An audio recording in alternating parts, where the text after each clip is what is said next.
बलबीर साहब मेरे बहुत अच्छे दोस्त थे और काफ़ी स्ट्रगल हम लोगों ने साथ में की और सन 70 के आसपास वो मेरा ख्याल है अपने भाई के पास गए थे। भाई की डेथ हुई थी तो भतीजे आए थे लेने के लिए।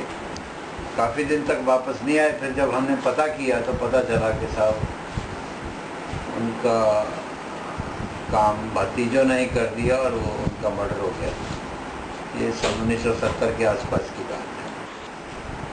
वजह वही होता है सर, ज़ार ज़ोर ज़मीन।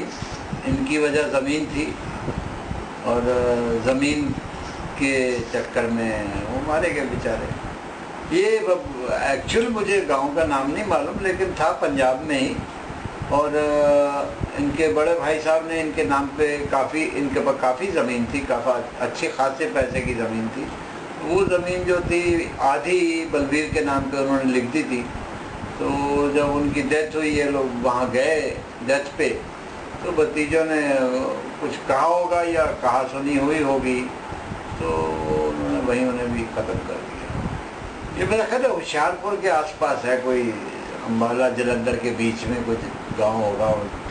मैंने तो बहुत ही गाने जो गाए हैं, अब वो एक तो महुआ का था, लेकिन उसमें तो आशा भाई का मेन गाना है, आशा भोसले का, मेरी वो खाली आवाज़ थी। तो उसके बाद मैंने 3-4 फिल्मों में मैंने टाइटल सॉन्ग गाए हैं। वो आशा वाला गाना था, सजन तेरे प्यार में न हुई बदनाम, कुछ ऐसा था। उसमें मेरी आवाज़ आती थी, ओ मेरी महुआ, बस इतना ही था। मेरा 8-10 दफ़ा आता है उसमें। आपने गाने को क्यों नहीं अपना करियर बनाया? वो सर ऐसा है कि उस वक्त ये अंदाज़ा नहीं था कि म्यूजिक डायरेक्शन कम चलेगा।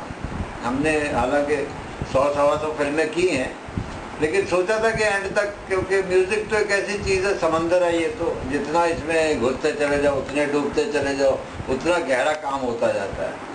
लेकिन हमारी इंडस्ट्री का कुछ ऐसा है कि जो चढ़ता है उसे नीचे उतरना पड़ता है।